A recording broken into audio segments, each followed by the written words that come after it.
आशुतोष गुप्ता लिखते हैं, प्रणाम अनंत श्री। कंसंट्रेशन और अवेयरनेस में क्या भेद है, कृपया उदाहरण के साथ स्पष्ट करें। आशुतोष, अवेयरनेस हमारे भीतर की जो सेंस ऑफ प्रेजेंस है, हमारी जो होने की अवस्था है, बीइंगनेस है, उससे एमिनेट होता हुआ, उससे विकिरणित होता हुआ एक भाव है। जैसे हम अभी बात कर रहे हैं तो ये हमारी उस अवेयरनेस से ही सब निकल रहा है, ये हमारा पार्ट ऑफ अवेयरनेस है।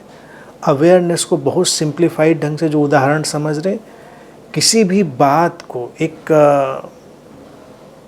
बहुत ही समग्र रूप से जब हम कर रहे हैं और उसके प्रति पूरी तरह से हम जागरूक हैं, तो एक अवेयरनेस का एलिमेंट, वो सेंस ऑफ अवेयरनेस उसमें फंक्शन कर रहा है। लेकिन ये मल्टी डायरेक्शनल है, बहुत सारी दिशाओं में बहता हुआ है।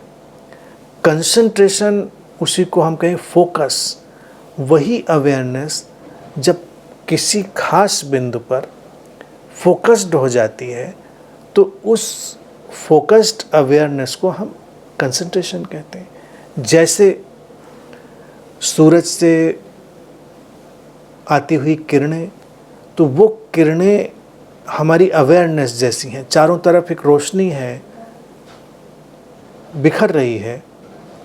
तो अवेयरनेस इज लाइक दैट, हर दिशा में जा रही है। और फिर उन्हीं किरणों को हम एक लेंस से फोकस करें तो वो किरणें ही संघनित होकर, कंसंट्रेट होकर आग पैदा कर देती हैं, जला देती हैं।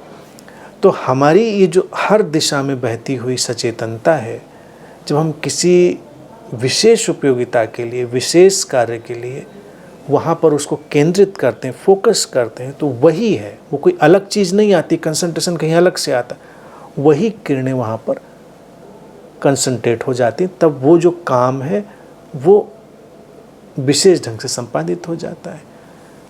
काम अवेयरनेस का है। अवेयरनेस ही, वो सजगता ही किसी विशेष उपयोग के लिए फोकस्ड होकर कंसंट्रेशन में बदल जाती है, जिसकी ज़रूरत हमको कभी कभी पड़ती है, तो उसका उपयोग हम वैसे करते हैं।